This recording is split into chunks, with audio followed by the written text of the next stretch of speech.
Maintenant, on va évidemment aborder une table ronde que vous attendez tous et toutes, et pour parler justement de la politique européenne ambitieuse pour les territoires de 2021-2027. J'appelle Robin Degron, Laurence Fortin, Laurent Troglic, Gérard Peltz et Patrick Salès. Je vous demande de venir me rejoindre. On peut les applaudir bien fort parce qu'on va avoir tous les strates là aussi pour pouvoir parler de la place de la ruralité justement dans les politiques européennes 2021-2027. On vous a distribué, on est en train de faire une contribution des pôles territoriaux et pays qui sera soumise au vote à la fin de cette table ronde. Donc vous pourrez en prendre connaissance durant toute la table ronde et vous pourrez poser vos questions aussi sur cette contribution dans la partie interactive que nous aurons tout à l'heure. Vous présentez l'ensemble donc des intervenants. Robin Degron, qui est conseiller spécial auprès du commissaire général de France Stratégie, M. de Marguerie. Laurence Fortin, qui est présidente donc de la commission aménagement du territoire de Région de France, qui représente donc Région de France sur cette table ronde. Laurent Troglic, qu'on a vu déjà hier soir, et qui est vice-président de la DCF. Et on va dire pour le côté territorial, il est aussi président de la communauté de communes du bassin de Pompée. Gérard Peltre, qui est président de l'Organisation internationale Ruralité, Environnement et Développement, dont vous pouvez retrouver là aussi un certain nombre d'écrits dans le village des partenaires, là où nous avions le cocktail déjeunatoire. Et Patrick Salès, qui est expert de Team Europe, donc là aussi c'est un expert en politique territoriale. Pour essayer de replacer le contexte, c'est vrai qu'on est dans un contexte européen qui est compliqué, anxiogène, avec notamment le Brexit, et puis on sort, on va dire, d'une politique de programmation 2014-2020 avec un certain nombre de dysfonctionnements. Alors c'est vrai qu'on a beaucoup du coup d'attentes sur la programmation 2021-2027. Et c'est maintenant qu'il faut se poser les questions pour pouvoir faire le lobbying nécessaire, notamment à Bruxelles, pour justement avoir une programmation efficace sur l'ensemble des fonds européens, et voire même des interfonds qui peuvent et qui pourraient justement alimenter une politique de projet dynamique et ambitieuse pour les territoires. Faut-il encore évidemment s'assurer de la pérennité de ces fonds? Et c'est tout justement le débat que nous allons avoir. Je vais commencer avec vous, Laurent Degron, avec votre casquette justement de France Stratégie, pour que vous reprécisiez un petit peu l'état d'esprit de l'État, justement, sur cette négociation en faveur des territoires de projet. Oui, merci Robin Degron, donc conseiller spécial auprès de Gilles de Margerie. Alors attention, si je suis ici aujourd'hui au titre de France Stratégie, c'est d'abord pour vous signifier notre grand intérêt pour les pays et les PETR. Gilles de Margerie, en arrivant à France Stratégie, a souhaité s'emparer de cette question des territoires dans une perspective de moyen long terme pour essayer de reconstruire un récit de ces territoires. Alors évidemment, on va intégrer la question des financements, mais d'abord, comment penser les territoires à 10 ans en France? Quelles perspectives se donner collectivement? Et une fois que j'ai dit ça, j'en arrive à la question des pays. On a l'intuition, vous savez, à France Stratégie, on aime bien les statistiques, les démonstrations, on est héritier du plan. On a l'intuition que les pays, les PETR, sont sans doute des leviers de développement économique pour la France aujourd'hui, qui sont sous-exploités, qu'il faudrait mieux valoriser, mieux connaître, en tout cas mieux démontrer leur impact. C'est pour ça que je suis ici ce soir d'abord, cet après-midi, pour vous dire qu'on lance cette réflexion et que dans cette réflexion émergente, vous êtes au cœur de notre réflexion. Une réflexion d'ailleurs qui connecte avec le rapport Viala, Césarini, Vuilletet sur les territoires de projet, ou les projets portés par des territoires mais avec une masse critique. Donc sachez qu'on va travailler là-dessus et sachez qu'on reviendra sans doute vers vous. C'était l'appel que je voulais lancer à l'occasion de cet après-midi, de ces états généraux, pour prendre ce que vous avez à nous donner, à savoir des retours d'expériences positives, des démonstrations de l'intérêt économique de vos territoires, et puis des illustrations, des bonnes pratiques pour qu'on puisse les mutualiser. Voilà mon point de France Stratégie. Alors maintenant, je ne veux pas me dérober, mais ce n'est pas en tant que représentant de l'État que je vais vous parler des fonds structurels européens. Je n'en ai pas le mandat de France Stratégie et je ne représente pas le CEGET, qui est l'administration gestionnaire. Mais comme on en avait convenu, en tant que citoyen, aux fonctionnaires de Bercy et professeur de finances publiques à la Sorbonne, il ne me semble pas inutile de replacer ce débat dans une perspective géographique et historique, avant de rentrer dans le cœur du sujet des problèmes administratifs et financiers que vous connaissez ou que vous êtes susceptibles de connaître.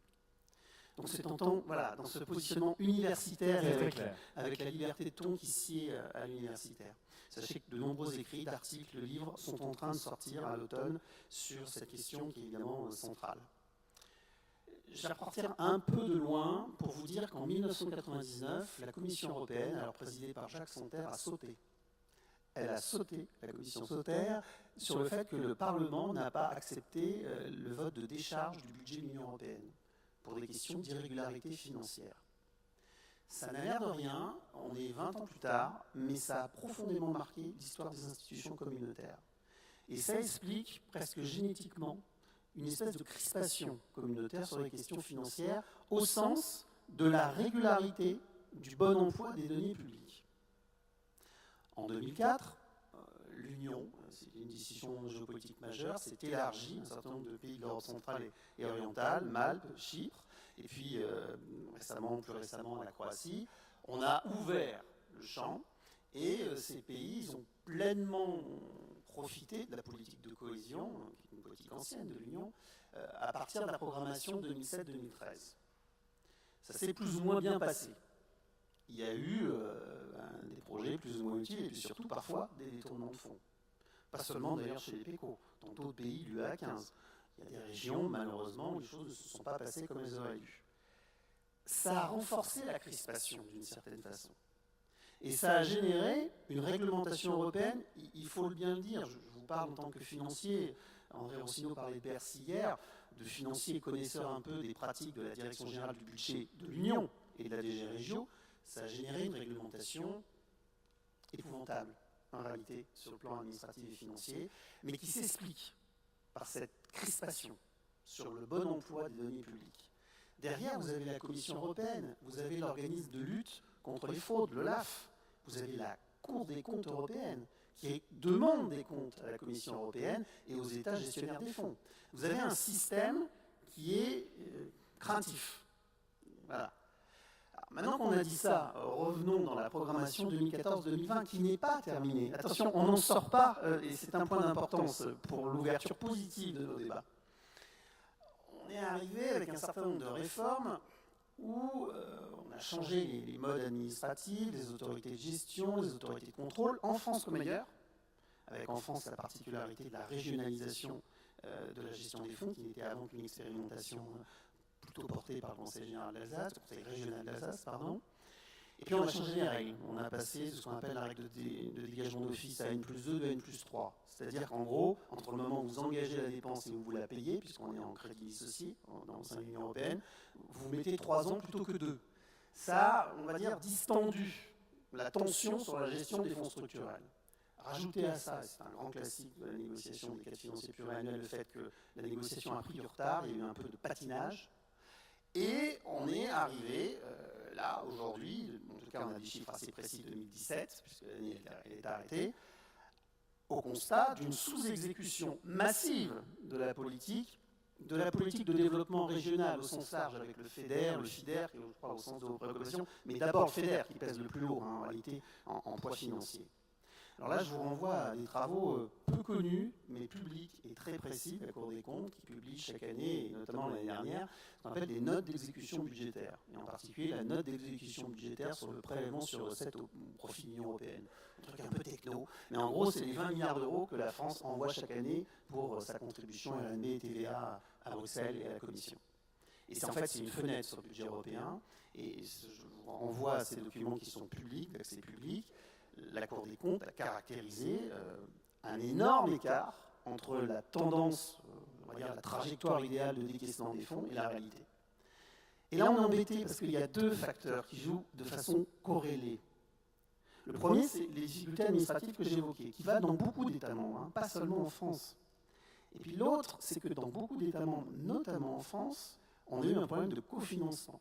Il y a eu un ralentissement de l'investissement public. On en sort juste. Les indicateurs d'investissement se remettent maintenant juste au vert.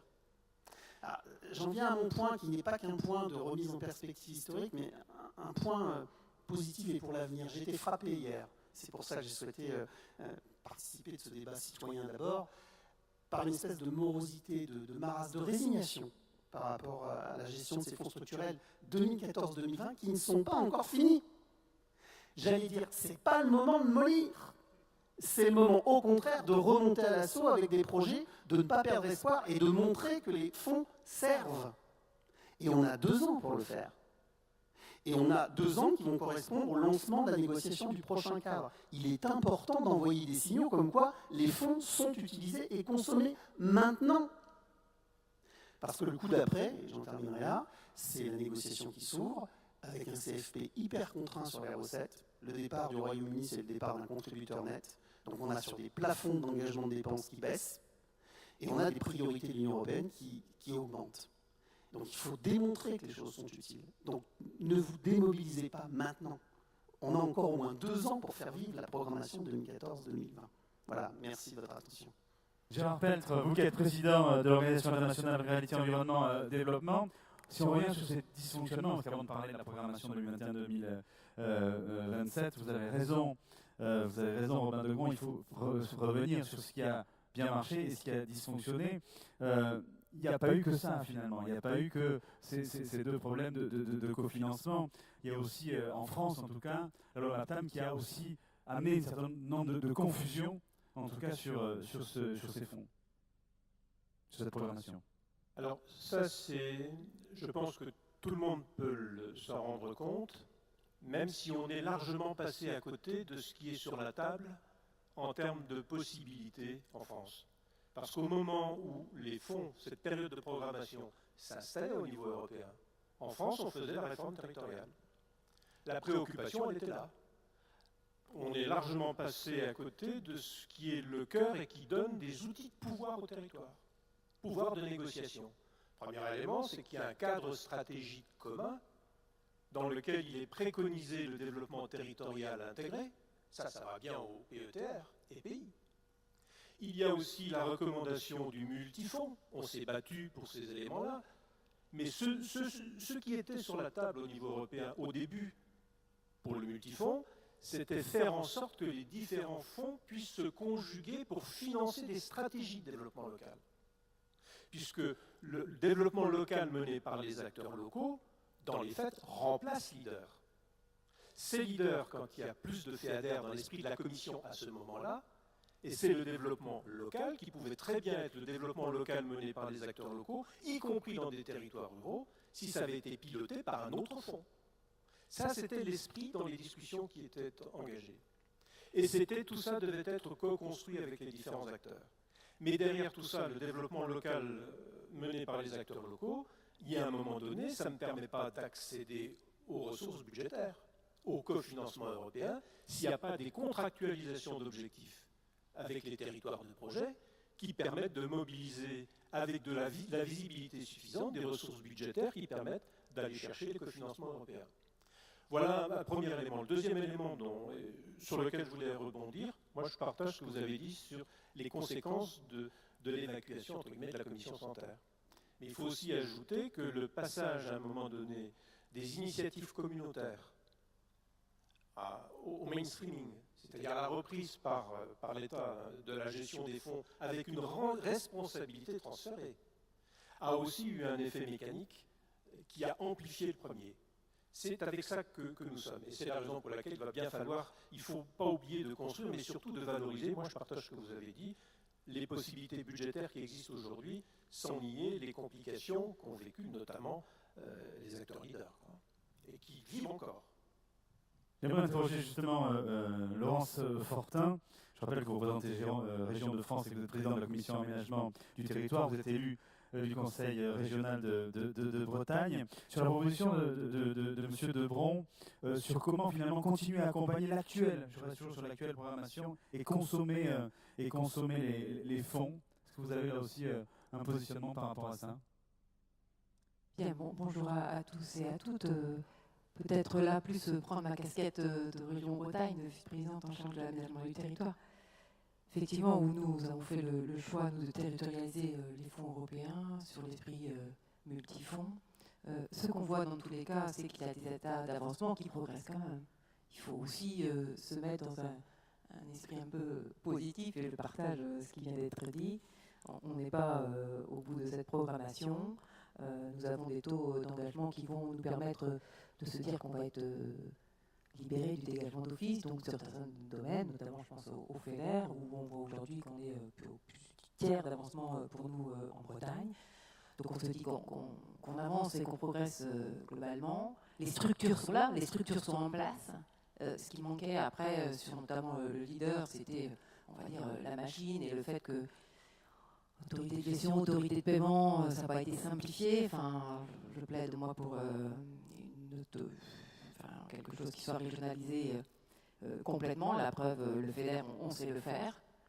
On a plus de mal sur le leader, où là on est autorité de paiement et pas, autorité de gestion et pas autorité de paiement, où là on est à des taux inférieurs à 10%. Donc régionalisons, faisons confiance à chaque territoire, et certainement qu'on va pouvoir avancer après 2020. Et en attendant, aujourd'hui, les structures qui sont en place, faisons-les vivre, et on arrive aujourd'hui on a réussi à dépasser globalement les choses, donc restons positifs. On reviendra avec vous justement sur les discussions qu'il y a sur la prochaine programmation. Mais j'aimerais avec Patrick Salès maintenant essayer de nous projeter. Et justement, Patrick Salès, expert Team Europe, finalement, je parlais du Brexit et Robin Degond en parlait aussi. Finalement, quel est le cadre budgétaire de cette prochaine programmation? Pour qu'on commence à rentrer dans le vif du sujet quand même. Oui, mais merci. Effectivement, je partage également ce que vous avez dit au début sur cette crispation budgétaire de la Commission européenne et des institutions, puisque j'étais en 1999 à la Commission européenne. Ici ajoute toute cette complexité qui consiste pour la Commission à anticiper les négociations avec les États membres.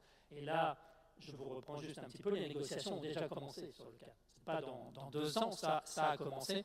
On ne les aura pas terminés avant les élections législatives. On peut s'en féliciter. Il aurait été dommage que les citoyens votent pour des parlementaires qui vont simplement appliquer des décisions. Toute cette complexité qui est liée aux questions de solidarité entre États membres, qui est liée à des questions de conditionnalité de plus en plus fortes, entre le Nord et le Sud, entre l'Ouest et l'Est, qui est liée à cette question de la valeur ajoutée européenne. Il faut prouver qu'un fonds européen a un effet de levier, même si ce n'est pas tout à fait bien défini. Et puis, ces affrontements très forts entre pro-augmentation du budget et anti-augmentation du budget, ces affrontements très forts entre pro-cohésion, anti-cohésion, pro-PAC, anti-PAC. Dans la proposition qui est faite pour le futur, clairement, une réduction forte de la cohésion et de la PAC. En gros 7% pour la cohésion, et également, selon les chiffres, parce que c'est euro constant, 8 à 10% pour la PAC. Ça ne me gêne pas en soi. Moi, je ne dirais pas que ce sont les variables d'ajustement, de négociation, parce qu'il faut remettre ça dans le contexte global, qui est que nous sommes dans un contexte contraint, avec le Brexit, vous l'avez dit, 12 milliards d'euros par an à trouver, avec des grandes priorités nouvelles, changement climatique, très fort, migrants, évidemment, toute cette question de la transition numérique également, avec le renforcement d'un certain nombre de priorités qui existent aujourd'hui. On double le budget d'Erasmus, c'est quand même important. On fait passer le budget de la recherche de 80 à 90 milliards d'euros sur 7 ans, c'est important, d'autant plus que dans ce programme Horizon 2020, il y a beaucoup de changements climatiques et de transition énergétique, et beaucoup est fait également pour l'agriculture et l'alimentation. Donc on a cette augmentation qui ne me choque pas en soi, parce que ça fait partie donc des arbitrages pour un projet global de l'Union européenne avec ses nouvelles priorités. Les migrants, par exemple, on passe, pour gérer difficilement cette question des migrants, on passe de 3 à 10 milliards d'euros. C'est également une grosse augmentation budgétaire. En revanche, là où j'ai des difficultés dans ce budget, je les lance, ça donnera peut-être lieu à la discussion, c'est 4 points. Le premier point, c'est cette fameuse idée des ressources propres de l'Union européenne, qui veut qu'une partie du budget devrait venir directement de taxations faites au niveau européen, que ce soit sur les émissions de gaz à effet de serre, que ce soit sur les déchets plastiques, que ce soit sur une TVA des entreprises, pour ne pas relever des États membres. Les calculs sont faits dans le futur, on propose quand même 22 milliards d'euros par an pour par an, effectivement, sur la somme, ce qui représente 12-13% d'un budget important. Un budget, c'est 160 milliards d'euros sur une année. Donc on propose ça, mais ça fait 3 générations qu'on propose des budgets de ressources propres et les États membres s'y opposent systématiquement au nom de l'argument du juste retour. Est-ce qu'on a fait ce travail de pédagogie et de discussion avec les États membres? Je ne le pense pas. Deuxième point important dont on parle insuffisamment, les taux de cofinancement diminuent dans les différents fonds structurels. Et ils diminuent fortement, ils diminuent de 8 à 20% selon les régions. Et donc ça veut dire quoi? Ça veut dire qu'on va peser sur le trésor public national et sur les recettes donc des collectivités. Deuxième type de problème.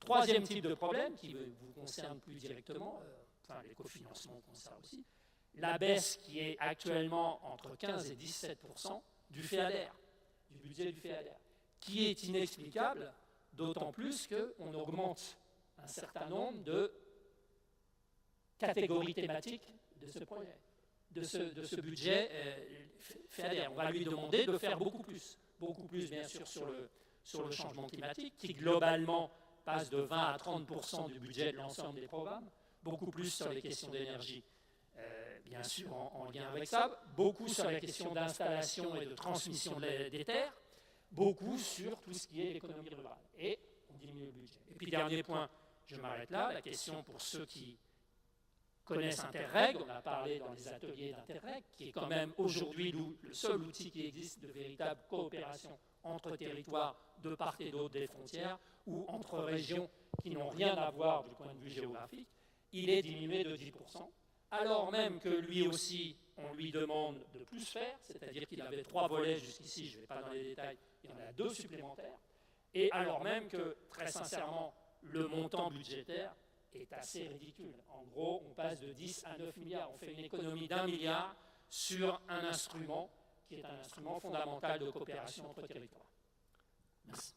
Je vais passer la parole justement à Laurent Tropic parce qu'il est président de la communauté de communes du bassin de Pompée et au titre aussi de vice-président évidemment de la DCF. Mais c'est vrai que cette programmation et ses attendus, notamment pour vous avec le programme LEADER, qu'est-ce que vous attendez justement de cette programmation 2021-2027 ?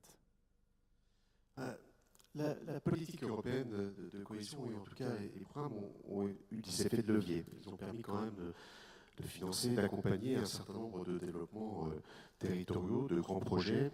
Aujourd'hui, notre pays et nos territoires se sont recomposés de façon conséquente ces dernières années au travers de l'intercommunalité et de son évolution, au travers des organisations interterritoriales portées par les PETR, les pays, avec la volonté de porter des vrais projets de territoire et au travers de ces projets de territoire, une volonté de trouver des accompagnements et plus particulièrement dans le cadre des fonds européens pour porter de véritables politiques ambitieuses au service des territoires et de ses habitants avec des logiques, des cohérences qui sont aujourd'hui, à mon avis, d'avenir et qui doivent s'inscrire pleinement, en tout cas, ou qui doivent être intégrées pleinement aujourd'hui dans les réflexions sur l'avenir, en tout cas, de ces politiques européennes.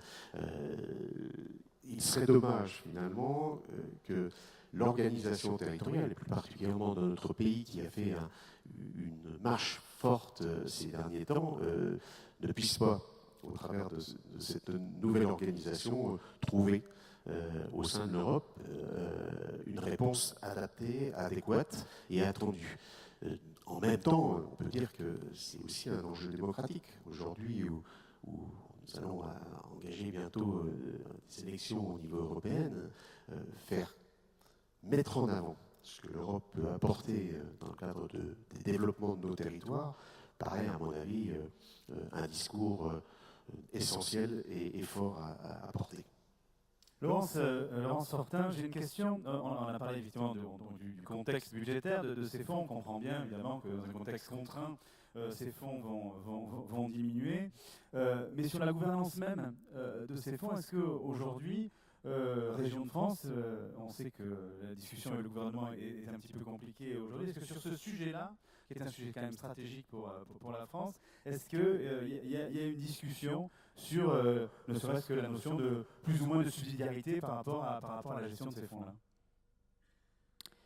Bien, ce qu'on peut se dire au niveau de 2020 ou l'après 2020, les différents échanges avec toutes les précautions qu'on doit avoir quant en vision budgétaire, et j'entends qu'effectivement on va avoir des élections, il va y avoir des règlements qui vont se faire et tout ça, on aura plus de visibilité, on va dire, dans les années qui arrivent, que les règlements ne seront adoptés aussi qu'après de une main, qu'on est globalement dans un processus qui a déjà commencé mais qui s'avère relativement long. Il faut se dire que aujourd'hui, on entend des choses. J'ai envie de dire qu'est-ce qu'on a comme point positif et vers où on va. D'abord, se dire qu'il y a une partie des fonds qui va être consacrée au développement local. Ça, c'est aujourd'hui quelque chose qu'on voit et qui est quand même intéressant. On peut se dire aussi les uns et les autres qu'on aura toujours du fonds leader a priori, et donc pour la cohésion des territoires et du développement territorial, c'est également un point qu'on souligne et comme intéressant au même titre que le FEAMP, et que c'est quelque chose qui nous préoccupe, nous, au niveau des régions, que la question des fonds qu'ils aillent bien sur l'ensemble des territoires, et particulièrement les territoires ruraux, qu'on est convaincu qu'il en faut, qu'il faut accompagner ces innovations. Et puis autrement, il y a vraiment la question des autorités de gestion et des autorités de paiement et de la cohérence, on va dire, entre les différents règlements et les différents fonds. Parce que ça, c'est quelque chose aussi d'important pour que les porteurs de projets, parce que finalement, ces fonds européens, ils sont là pour accompagner les porteurs de projets et faire de sorte à ce qu'ils sortent ces projets de manière le plus rapide, le plus efficace possible. Nous, ce qui nous importe derrière tout ça, c'est qu'on arrive à avoir de la cohérence entre ces différents fonds, qu'on essaye d'avoir des règlements globalement communs entre ces différents fonds.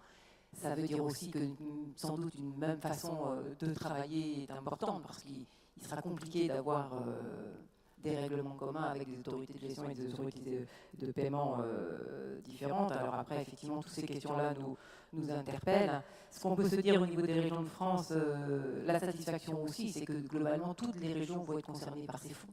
C'est quand même quelque chose, ça a été un débat aussi à un moment qui était sur la table. Il semble aujourd'hui que cette question-là soit à peu près avancée. Et puis la grosse question, c'est comment on arrive à faire confiance aux porteurs de projets. J'ai bien entendu les éléments historiques qui nous amènent aujourd'hui à cette défiance des porteurs de projets, ou en tout cas à ces contrôles importants, mais y compris dans la salle, il ne faut pas qu'on arrive après le 2020 dans les mêmes situations qu'aujourd'hui avec cette défiance. Il faudrait mieux avoir de la confiance a priori. Dans un contexte effectivement budgétaire contraint, peut-être rebondir sur une question sur effectivement, vous parliez, Madame Fortin, finalement de cohérence de gestion de ces fonds, et évidemment, donc la question qui est inerte à ça, c'est effectivement, finalement, quelle est la bonne échelle de gouvernance? Parce que pour qu'il y ait une cohérence, on peut imaginer qu'effectivement, il y a des ressources moins, donc on peut faire de l'interfonds, on peut utiliser peut-être un fonds de PAC et un fonds de FEADER pour développer un projet local, mais il faut quand même un organe qui soit suffisamment proche, en tout cas du terrain, pour que ce soit justement cohérent. Donc là, est-ce que vous avez déjà réfléchi aussi au niveau de gouvernance et aux outils? Non, et c'est une question éminemment politique, puisque les crédits de la PAC en France ne sont pas gérés de la même façon que les crédits du développement régional, et que tout ça renvoie à des arbitrages politiques nationaux qui complètent les questions de gouvernance européenne. Simplement, au-delà de la cohérence, je voudrais rajouter un terme de latence. Le temps a été un ennemi pour vous dans cette programmation 2014-2020, parce que vous avez vu le temps courir et les décaissements tarder. Sachez que l'Union européenne est un paquebot lent, et qu'en réalité, les fonds de la période 2007-2013 ont fini d'être décaissés à 95% en 2017. Il y a un effet de latence. Donc ce que vous faites aujourd'hui, même si ça vous semble difficile, ardu, ça va porter ses fruits peut-être en 2021-2022 au titre de la programmation 2014-2020. Premier point, il faut savoir jouer du temps dans les deux sens. Deuxième point, alors vous avez raison, oui, la négociation sur le CFP a commencé par la présentation début mai par le président Juncker du projet de CFP devant le Parlement européen. La présidence autrichienne avance peu sur ce sujet-là, qui n'est pas prioritaire à son agenda. C'est sans doute la présidente roumaine, au premier semestre 2019, qui va reprendre, si j'ose dire, le taureau par les cornes. Mais avec une énorme incertitude qui est celle du Brexit et des conditions du Brexit. Parce que si le Brexit est un Brexit, entre guillemets, soft, négocié, on a un accord de premier tour pour dire que le Royaume-Uni paiera sa part du 2014-2020 jusqu'en 2020, si on rentre dans un champ de hard Brexit, non négocié, on ne sait pas. Et ça va troubler, et ça va compliquer encore un peu plus le lancement de la négociation. Ce qui fait que cette négociation va être vraisemblablement particulièrement longue. Et c'est intéressant de jouer des latences du système, parce que pour le coup, là, vous pouvez rattraper le temps. Et deuxième point, le Parlement européen qui sera élu en mai, plus la négociation tarde, et plus il aura voix au chapitre. Et donc la messe n'est pas dite. Alors, attention, on est sous le champ de l'article 312 du TFUE, c'est-à-dire que là, on est dans une compétence du Conseil, à l'unanimité. Mais l'avis tout de même du Parlement européen, de ses orientations, et c'est vous qui les lirez demain, peut faire bouger les lignes. Donc on n'est pas prisonnier d'un système administratif. Il y a un trouble dans le système administratif qui est lié à un phénomène politique de fond, qui est le Brexit. Sachons nous emparer de cela, parce que la messe n'est pas dite. Mais est-ce que la latence peut conduire aussi à un report à 2022, 2023 ? Oui ? D'accord. Gérard Peltre sur cette notion effectivement peut-être d'interfond aussi sur la gouvernance et sur la bonne échelle de gouvernance. Alors, si vous me permettez, je vais dire un tout petit peu quelque chose juste avant, en rappelant que l'Europe, ce n'est pas qu'une tirelire, que les difficultés, ce qui amène les citoyens à voter pas là où on aimerait qu'ils votent, c'est pas que pour des questions de sous, c'est pour des questions politiques bien plus fondamentales que ça. Donc, centrer, c'est notre table ronde, donc je ne vous fais pas de reproche, la réalité européenne uniquement sur la question des sous, sans relier les sous aux enjeux politiques, fait qu'à un moment donné, on a des difficultés. Et quand j'ai rappelé la nécessité qu'il y avait à organiser les cofinancements, les financements nationaux pour accéder au cofinancement européen, c'est bien là un vrai problème français. C'est pas comme ça dans tous les États membres, hein. Il faut qu'on sorte ailleurs, il faut qu'on aille voir ce qui se passe ailleurs. Donc il faut qu'on arrive à le régler, et les pays ne s'y sont pas trompés en demandant que les fonds privés puissent être utilisés comme étant des cofinancements pour accéder au cofinancement européen. Et on va vous dire non, c'est pas possible. Eh bien si, c'était possible. Moi j'étais président de Galles, il y avait 5% à un moment donné de financements privés qui pouvaient être valorisés pour accéder à des financements européens. Donc tout ça, ça fait partie, ce sont des questions politiques, ce ne sont pas des questions financières. Après ça, elles ont un impact financier. Alors pour quelle raison on demanderait qu'il y ait un agenda rural européen? C'est parce qu'on est convaincu qu'il faut organiser des coopérations intelligentes avec les pôles urbains. Il y a un agenda urbain qui existe. Allez faire un tour dans tous les résumés qui existent sur la politique de cohésion et vous allez comprendre la nécessité qu'il y ait un agenda rural. Toutes les traductions qui parlent de l'article 5 de la politique de cohésion, qui elles parlent de développement local avec les acteurs locaux, d'interrelations rurales-urbaines, de choses de ce type-là, eh bien on ne vous parle que de fonds européens, de politique urbaine durable. C'est important, et il y a Urban dans la politique de cohésion. Mais il y a aussi toute cette dynamique. Donc pourquoi on a demandé un interfonds? Parce qu'on avait défendu le principe d'un multifonds avant, et on l'avait obtenu. Mais on a bien compris que dans le raisonnement par tirelire, quand on parle de multifonds, eh bien on voit ce qu'on va financer avec un, puis on va voir ce qu'on va diriger vers l'autre, et on n'organise pas l'interrelation entre les différents fonds pour financer des stratégies. Et bien là, on a perdu les citoyens au passage. Les citoyens, ils savent mieux gérer la complexité qu'on ne le croit. Par contre, ils veulent y voir clair. Ils veulent savoir où ils habitent. Alors moi, j'ai entendu André Rossino, et j'ai failli applaudir fort, parler des citoyens. Mais quand on parle des citoyens et qu'on oublie que les citoyens habitent dans des territoires, on a juste un problème, quoi. Parce que c'est bien la réalité des votes, c'est que les citoyens, ils savent dans quel territoire ils habitent. Ils savent s'il y a la lumière sur eux ou pas. Ils savent s'ils ont des perspectives ou pas. Ils n'en ont rien à faire des combats entre territoires. Ils ont juste envie de voir comment ils peuvent interagir, comment ils peuvent exister et comment leurs préoccupations sont prises en compte. Et ça, je vous invite sincèrement, pas à lire les résumés, à lire la proposition de budget européen. Mais lisez les documents sources. Donc il vaudrait mieux les lire en anglais d'ailleurs. Ah, c'est pas terrible pour moi non plus. mais veillez à ce qu'il y ait des bonnes traductions et vous verrez que la proposition de budget est inspirante. Celle-là, elle est sur la table. Les traductions le sont. Hein. Mais il y a aussi quelque chose dont on n'a pas parlé, c'est pour simplifier, l'Europe a dit, moi je ne vais pas savoir faire, donc on va augmenter la subsidiarité.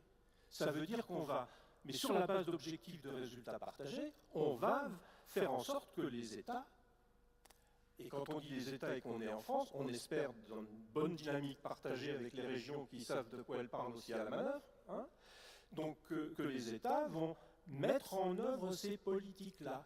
Eh bien, nous devons être à la manœuvre pour inspirer ces pratiques-là aujourd'hui, et c'est ce qu'on fait, nous, à RAID, et on le transmet dans tous les États membres à l'heure actuelle, et je vous dirai ce que je peux vous dire maintenant, le 9 novembre, je vais être en Autriche, avec le Comité européen des régions avec lequel on collabore depuis très longtemps sur les enjeux de l'agenda rural et sur toutes ces questions d'enjeux territoriaux et de financement européen, à une table ronde donc avec Corina Cretu, qui est en train de se dire banco pour la dynamique des territoires, et dans la dynamique des territoires, l'agenda rural fait partie des éléments dont on a besoin pour collaborer, organiser les collaborations, parce que le temps des baronnies est révolu, mais la tendance est encore forte quand même. Hein.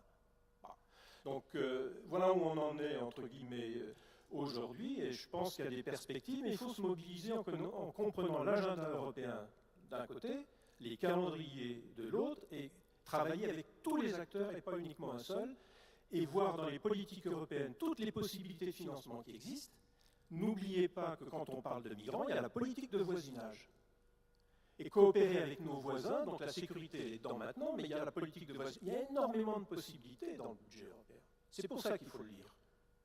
Hein, et après, on verra ce qu'on fait avec les sous, parce que les sous, il y en a moins. Donc, en fin de compte, le budget il est plus important parce qu'il y a des cofinancements.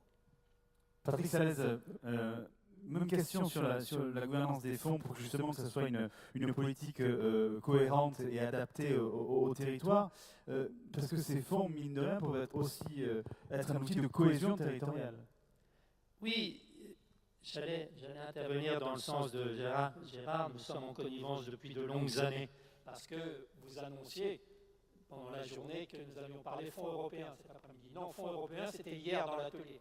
Aujourd'hui, c'est politique territoriale, ce sont des approches, ce sont des stratégies, des coopérations, etc. Et l'exemple même de ça, c'est effectivement la cohésion territoriale. Puisque au début des années 2000, auprès de Michel Barnier, nous avons développé cette idée de la cohésion territoriale qu'on retrouve énormément aujourd'hui dans les États, bien utilisée ou à toutes les sauces, mais c'est un concept qui est devenu fondamental, qui jouait avec les interactions aux échelles multiples, qui jouait avec l'équilibre entre territoires, qui jouait avec ces fameux territoires fonctionnels qui sont les vôtres, hein, territoires fonctionnels. On a développé la chose, on a commencé à voir ça dans les documents de la Commission en 2007, et puis c'est apparu dans les règlements en 2014. C'est ce long travail face à l'inertie de la Commission. Cet objectif de cohésion territoriale est inscrit dans le traité de Lisbonne. Il est un objectif de l'Union européenne, c'est l'article 174 du traité, que aujourd'hui doivent suivre un certain nombre de politiques européennes. Et il y a même eu, pendant quelques années, un intergroupe parlementaire qui s'appelait le groupe 174, lié à cet article sur la cohésion territoriale. Donc c'est quelque chose de fort. Ce qu'on voit aujourd'hui dans les propositions, c'est qu'il se traduit tout de même de manière assez nouvelle. Si vous prenez la politique régionale de cohésion, vous avez 5 grands objectifs. L'un de ces objectifs forts, c'est un objectif donc de cohésion territoriale. On parle de développement intégré, on parle de démocratie locale, on fait donc bien le lien, et on parle de lien avec le développement local et les citoyens. Donc c'est quelque chose d'important. Comme vous le disiez, le FEADER, effectivement, maintient ses soutiens à leader, et on va même plus loin, puisqu'on l'a commencé en 2014, mais ça ne s'est pas très bien passé, il faut le dire. On va plus loin, c'est-à-dire qu'on avance sur le fait que les différents fonds et les différentes politiques devraient avoir leur instrument de développement local et coopérer ensemble à travers éventuellement ce qu'on appelle le plurifonds, qui est quand même quelque chose d'assez complexe. Mais au moins, on a cette possibilité. Et il y a un instrument qui existe aujourd'hui, qui est un instrument puissant pour lutter contre les fractures territoriales. Fractures territoriales, on le voit depuis le rapport de la cohésion donc de 2017, publié par la Commission, fractures territoriales, qui sont essentiellement infrarégionales, qui sont entre villes et territoires ruraux, qui sont entre littoraux et rétro-littoraux, qui sont entre zones de montagne et piémonts, qui sont entre territoires périphériques et territoires centraux. Donc elles sont très fortes. Et cet instrument, ce sont des instruments donc, territoriaux intégrés. Ils existaient dans cette première phase. Je me suis bagarré personnellement à l'époque pour qu'ils puissent être financés, on reparle de fonds, par les 4 fonds. En fait, ils ne l'ont été que par le FEDER et le Fonds social européen, et ils n'ont été en France mis en place qu'essentiellement, malheureusement, dans les zones urbaines, à l'exception de la région et de la région Bretagne, donc, et d'une autre région que je n'ai pas en tête. Donc ils ont été insuffisamment utilisés.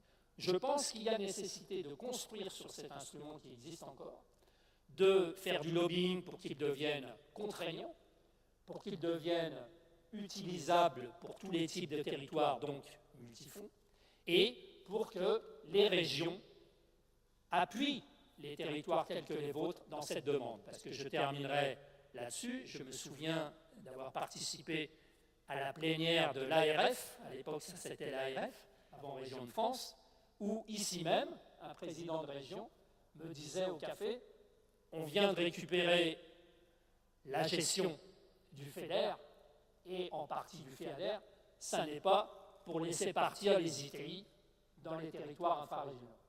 On a à réfléchir là-dessus et il y a un lobbying à faire auprès des régions. Justement, on va passer la parole à Laurence Fortin. Là, vous plaidez pour une personne qui est convaincue, puisque si je reprends l'exemple de la Bretagne, nous avons fait le choix de territorialiser l'ensemble des fonds européens et donc de permettre à chaque territoire, parce qu'effectivement il y a des différences au sein des territoires, partant du projet. En fait, ce qui compte, et le message principal aujourd'hui, ce que l'on peut dire, c'est le projet du territoire. Après, c'est quoi le maillage idéal, j'ai envie de dire, et aujourd'hui je ne dirais pas autrement, PETR, le pays. Ce dont je suis convaincu, c'est que on a des bassins de vie, et il y a un moment, il y a un territoire de projet. Il faut que on ne peut pas travailler qu'à l'échelle de nos limites administratives, limites de nos intercos. Sinon, on est uniquement dans la gestion de nos compétences et on n'est pas obligatoirement dans la question de la projection, de la gestion de projet. Et ça me semble important. Après, la question des plurifonds, c'est-à-dire qu'on a une stratégie de territoire, on a une vision, on sait où on veut aller, et derrière, on a des outils d'accompagnement de ce projet. Et là, on retrouve les fonds européens qui ont toute leur place pour accompagner ces stratégies. Mais il faut effectivement arrêter de se dire qu'on n'a que des enveloppes à consommer pour X ou Y qui sont dépendants les uns les autres. Toute la cohérence, c'est cette stratégie de territoire qui est à travailler. Et à mon sens, elle est vraiment, et on plaide, et à la Bretagne, on le plaide beaucoup dans ce sens-là, parce qu'on est couvert de 21 pays bretons, donc c'est l'échelle sur laquelle on travaille. Alors effectivement, la loi NOTRe est passée par là, enfin, les recompositions intercommunales est passée par là aussi. On a 21 pays bretons, on en a 4 désormais qui ne comprennent plus qu'un EPCI. Donc là, on voit bien que, par contre, à cette échelle-là, on demande à ce qu'il y ait toujours cette notion de culture de gestion de projet, de stratégie et autres.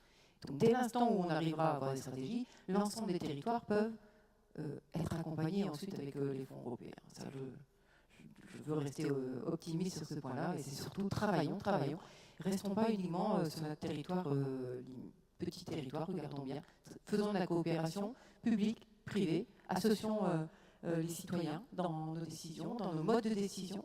On peut, de toute façon c'est nécessaire dans les modes de décision, mais dans tous les cas, on a tout à gagner à partir des territoires et remontons nos projets et construisons ensemble. J'aimerais aussi avoir l'avis de l'autre élu présent sur cette table ronde, Laurent Troglic, vice-président de la DCF, parce que finalement, ce sont peut-être des outils, on le disait, pour réduire la fracture territoriale. Alors quel est votre positionnement en tant justement vice-président de la DCF par rapport à cette cohésion territoriale? On est tout à fait en phase.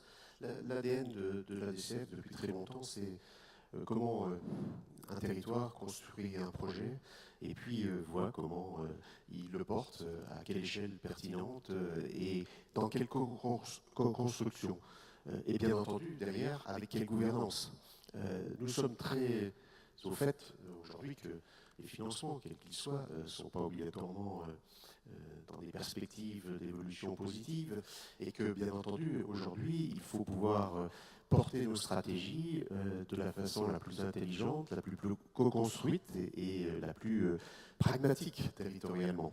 Et donc, bien entendu, dans ce domaine, la réflexion porte bien sur quelle dynamique on porte, et à partir de là, il y a beaucoup de réflexions menées à l'échelle de la DCF pour voir comment justement cette organisation territoriale qui a beaucoup évolué ces derniers temps, ne serait-ce que par la loi Notré, aujourd'hui permet de porter cette cohésion territoriale nécessaire, cette articulation entre l'urbain et le rural, cette réciprocité nécessaire qui permettent de faire avancer tout le monde de façon équitable, bien entendu, dans l'intérêt effectivement de chacun des territoires, et plus particulièrement des concitoyens, et bien entendu à l'écoute de ceux-ci dans cette construction des projets. Et donc nous sommes sur,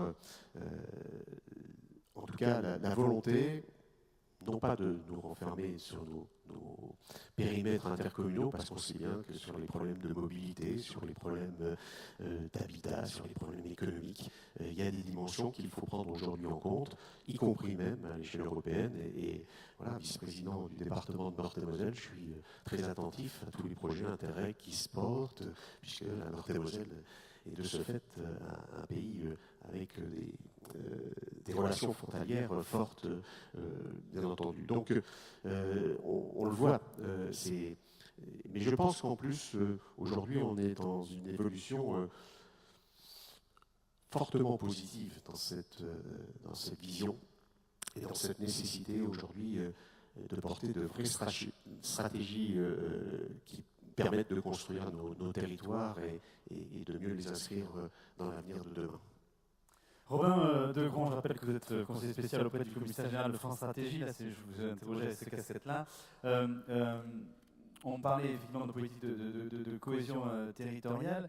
Est-ce qu'il y a là aussi des attentes particulières sur l'inter-région et aussi sur les régions transfrontalières? Est-ce que là aussi il y a des outils, des leviers qui pourraient permettre de pouvoir favoriser le financement de certains projets? Attention, au stade où on en est de la réflexion, on voit ce qu'il y a dans le paysage, ce qui a bougé récemment, on essaie de voir comment ça pourrait évoluer à moyen et long terme, sans rebouleverser le paysage et arrêter le bonneteau institutionnel, si j'ose dire. On a 13 grandes régions dans le paysage, c'est comme ça. Elles sont installées.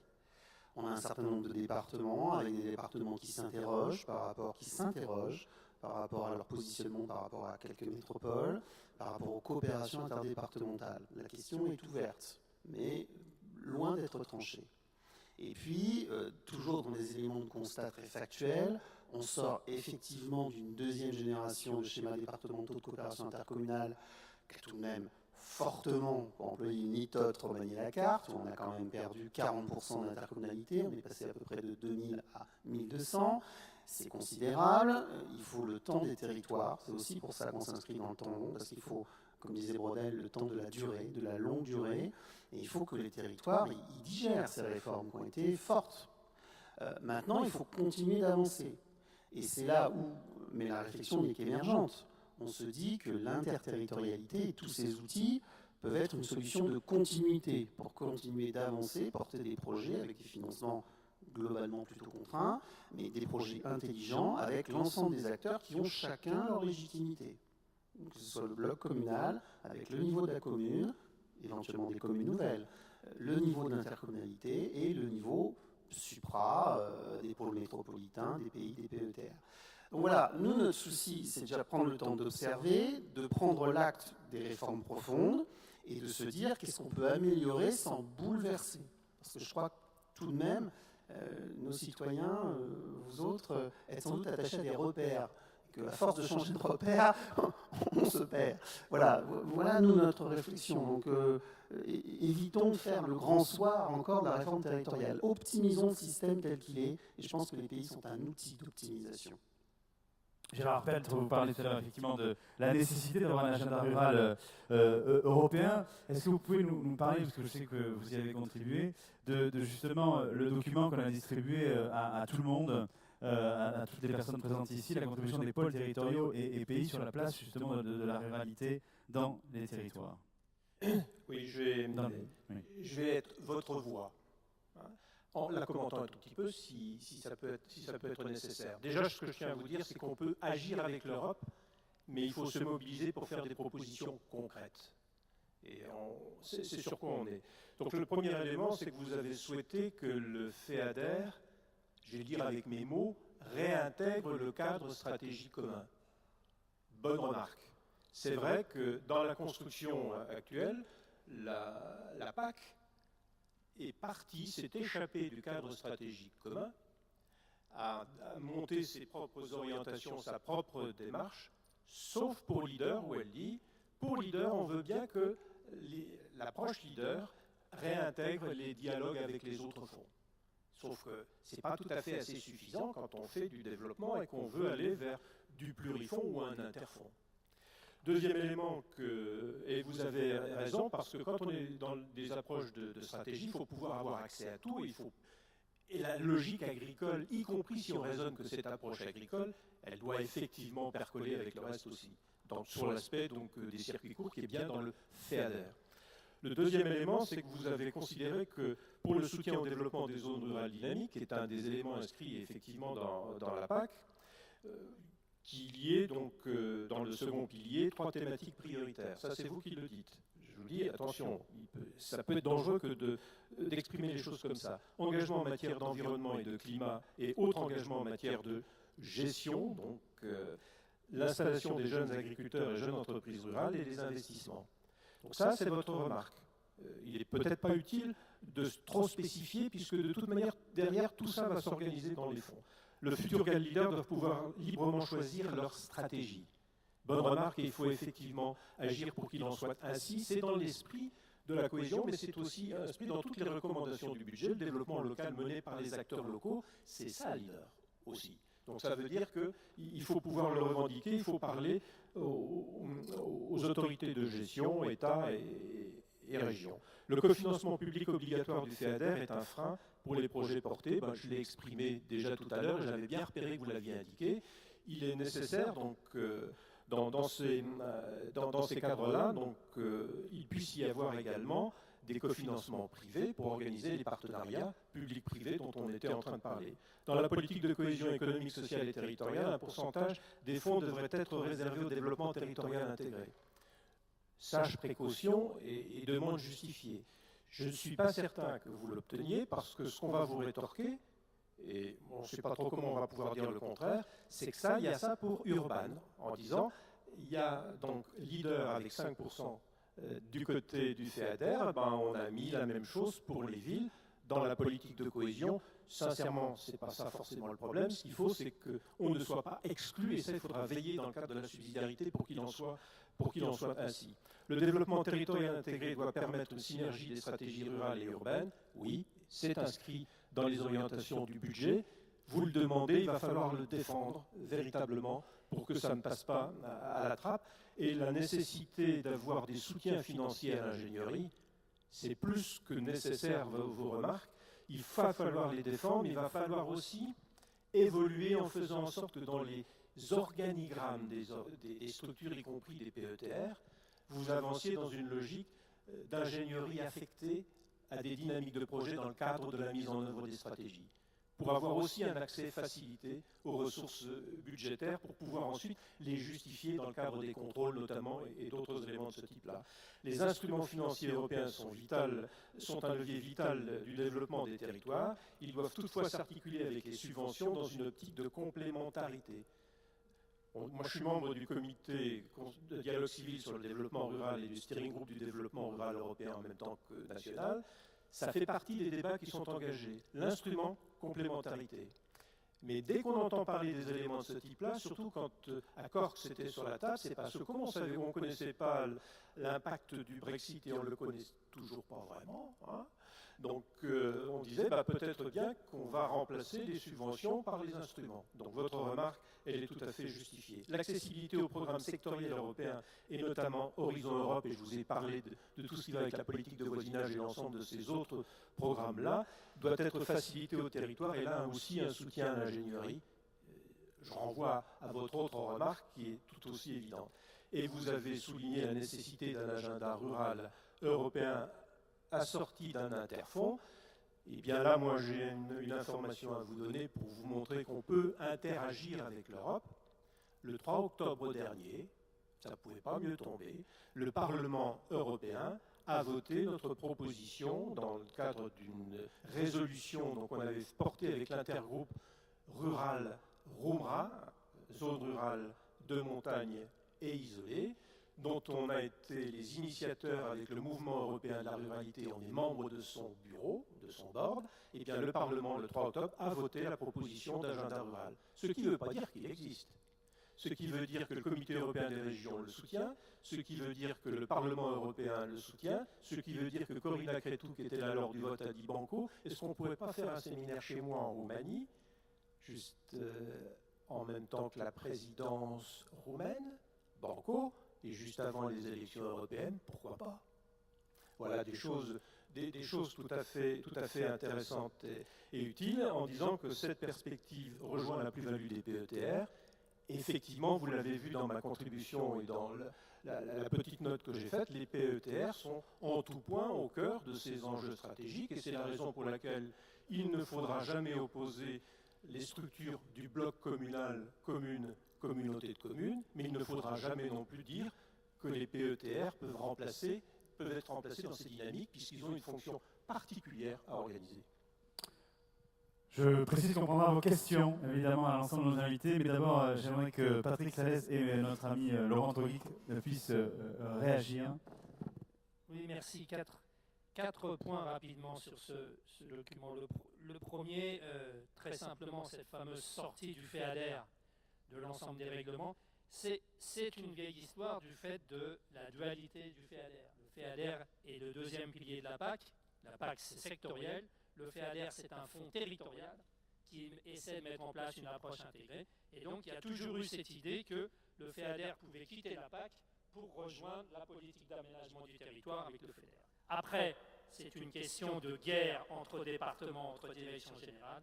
Et la faiblesse que nous avons à l'intérieur de la Commission européenne, c'est qu'il n'y a pas de premier ministère. Il y a un secrétariat général, mais qui a du mal à assurer la cohérence politique des différentes actions. Ensuite, les trois autres points, moi j'aurais été plus loin sur cette contribution. Demander effectivement, sur le FEADER, demander qu'il y ait une décentralisation plus forte du FEADER. Pas seulement du point de vue de l'autorité de gestion et de l'autorité de paiement. Je pense qu'il y a nécessité de réclamer le pilotage stratégique des actions, c'est-à-dire la définition des critères, la fixation des taux de cofinancement, le zonage des opérations. Il faut aller plus loin, il faut demander le pilotage stratégique. J'ai participé il y a quelques mois au lancement d'une étude qui est faite pour les régions de France par un cabinet qui s'appelle EDATER à Montpellier.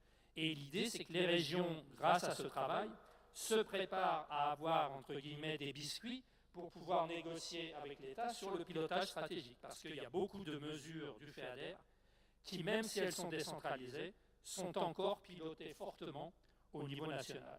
Troisième point, l'idée qu'il faut engager une véritable coopération entre vos territoires et les régions, alors qu'on est très souvent en compétition.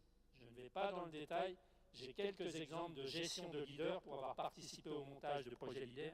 J'ai quelques exemples de montage de projets où les régions, sincèrement, ont fait du blocage de façon forte, c'est-à-dire qu'elles ne sont pas convaincues de l'utilité de ce développement local et surtout de cette question, elles ne prennent pas, à mon avis, de manière cohérente, la question des alliances rurales-urbaines dont elles doivent être partenaires. Et dernier point, je finirai par ça, l'idée d'aller faire également une forme de lobbying au niveau national, parce que ces plans stratégiques nationaux, qui sont des documents stratégiques qui vont être préparés pour la PAC, il faut que toutes les entités territoriales s'en emparent.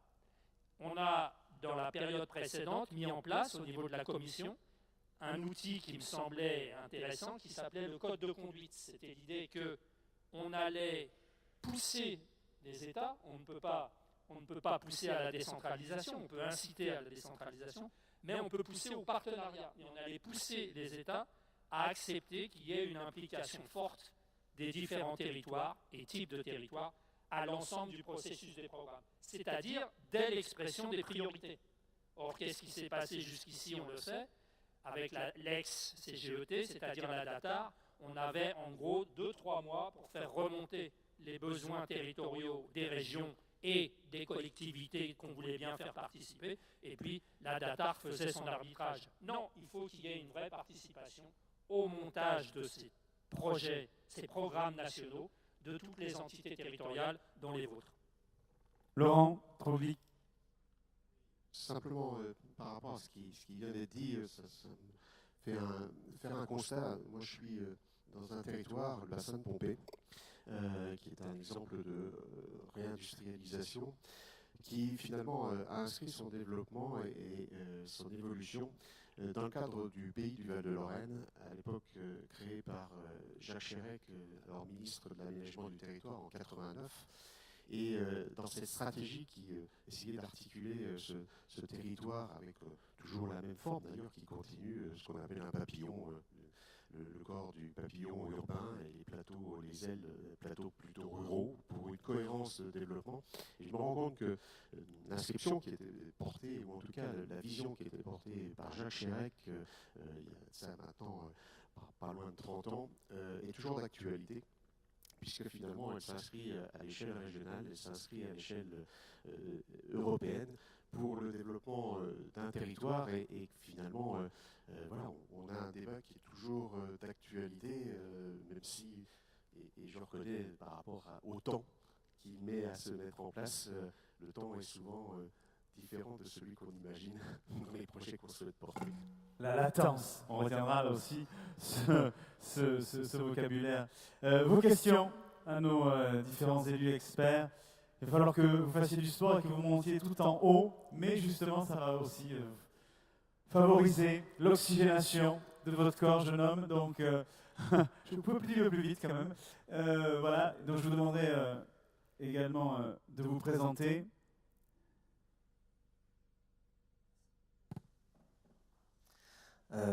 Bonjour à toutes et à tous.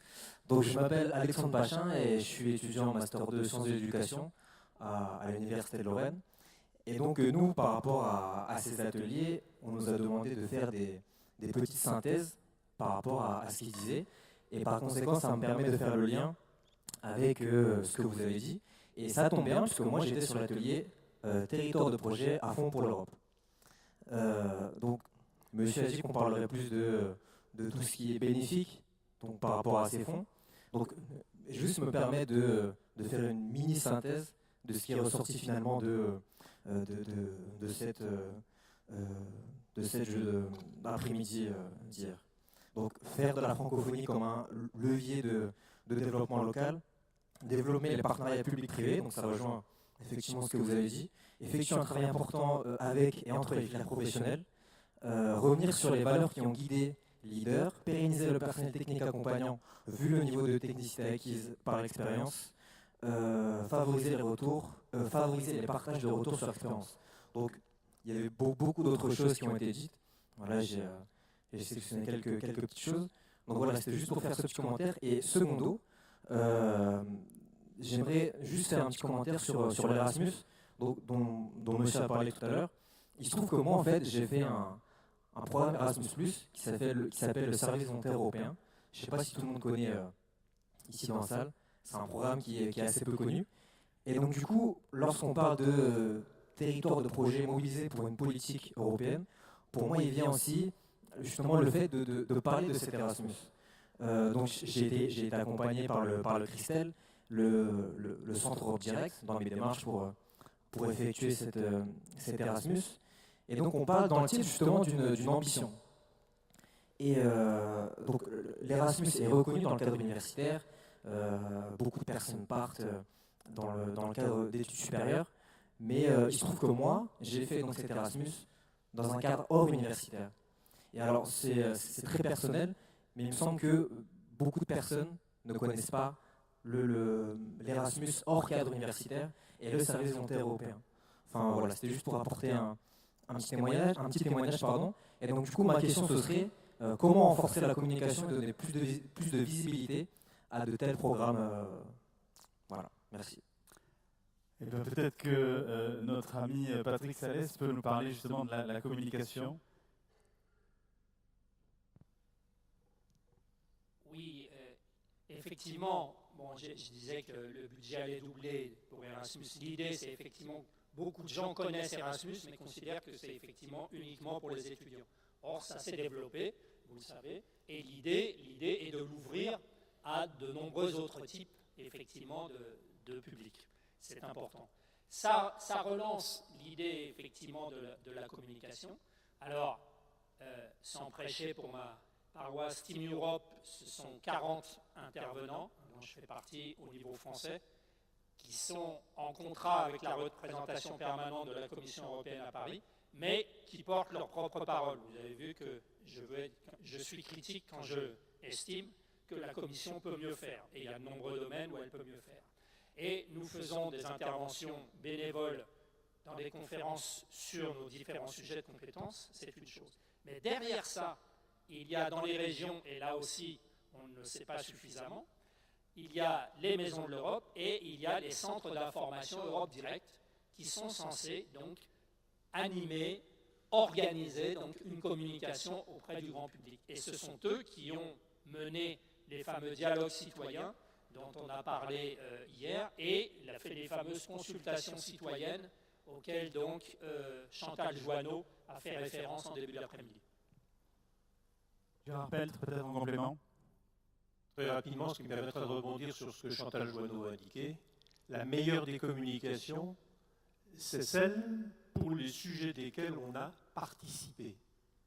Donc, s'il faut offrir, dans les PETR, les conseils de développement ont cette particularité, cette ouverture et cette possibilité-là, il faut participer à la co-construction des politiques européennes pour ensuite être en capacité de mieux les recevoir, parce qu'elles nous appartiennent. Ça, c'est un élément qui est important et c'est relativement simple à faire. Ensuite, sur les centres Europe Direct, c'est un peu ce qui se fait avec Europe Direct. Moi, je connais un peu ce qui se fait en région Grand Est, j'allais dire en région Lorraine. Je sais ce qui se fait en Normandie avec le Créant. Et je félicite, moi, Bénédicte Feuger de le travail qu'elle fait. Elle percole avec les pays. Elle est dans une approche qui n'est pas simplement la diffusion d'informations, mais l'interaction, la coaction. Et en déplaçant les personnes, y compris à Bruxelles, pas uniquement pour rendre visite aux institutions, mais pour aller les interpeller. Et ça, en y allant avec des élus, avec différents acteurs, je peux vous assurer, quand on revient, le bénéfice, il est là. Autre question sur les fonds, madame et monsieur devant. Mais d'abord, on va passer le micro à madame.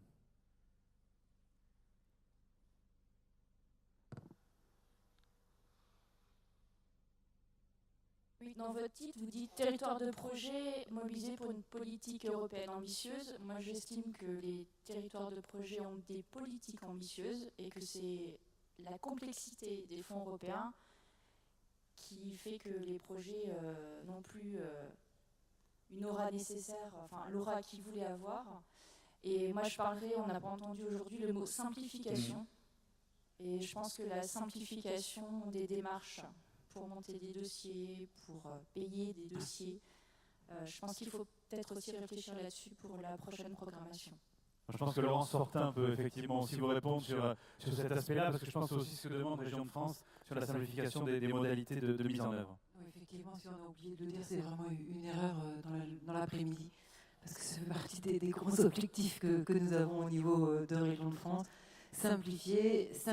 Alors j'ai bien entendu parler du niveau de latence nécessaire, mais j'ai envie de dire simplifier et de la réactivité aussi. C'est-à-dire qu'aujourd'hui, on perd un peu des fois le fil, le sens de l'accompagnement de ces fonds européens sur les stratégies des territoires, parce qu'on est dans des arcades administratives bien trop longues. C'est ce que j'ai voulu dire tout à l'heure, faisons confiance a priori, et n'allons pas avec de la défiance. Alors on sait bien toute l'histoire, mais surtout simplifions les différents fonds, essayons de trouver les mêmes règles et simplifions aussi le niveau administratif. C'est essentiel pour garder cette belle histoire commune. Romain Degrand, est-ce que c'est un vœu pieux ou est-ce que ça fait partie des réflexions que vous avez? Non, on ne peut pas répondre. Ok. C'est pas notre d'accord. registre. Ok. Je rappelle peut-être. Ce que je peux dire, c'est que la Commission européenne, ce qu'elle préconise, c'est le recours le plus fréquent possible aux coûts globaux, notamment sur toutes les charges qui, lorsqu'il y avait des contrôles, posaient des gros problèmes, parce qu'il faut de justification. Le recours aux coûts globaux permet, donc les coûts forfaitaires, si je puis dire, permet de simplifier les contrôles derrière, et globalement, on s'y retrouve, même si on n'a pas réussi à amortir chaque dépense. Il y a des systèmes qui font confiance a priori justement aux porteurs de projets pour qu'il y ait un financement direct et il y a un contrôle a posteriori. En fait, c'est plutôt dans cette logique-là qu'on devrait aller. Et la deuxième logique, moi je l'ai dit tout à l'heure, c'est que la simplification, l'Union européenne a dit, c'est la subsidiarité qui va l'organiser. Ce qui veut dire que ce que disait François Fortin pour l'instant est hyper important parce que ça veut dire que c'est dans les mains les possibilités et dans la logique de restaurer la confiance qu'il y a dans les porteurs de projets. Donc du coup, c'est sur les épaules des régions que va reposer à la fois la cohérence des politiques et donc du coup, vous allez être extrêmement sollicité, Madame Fortin. Autre question, il y a une question devant.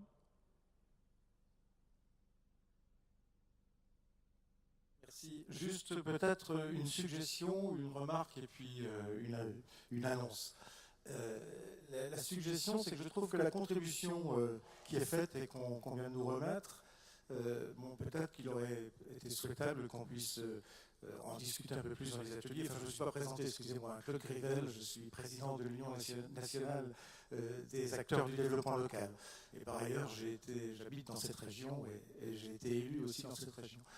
Simplement, la suggestion, c'est qu'il me semble que cette contribution est très technique et peut-être pas assez politique.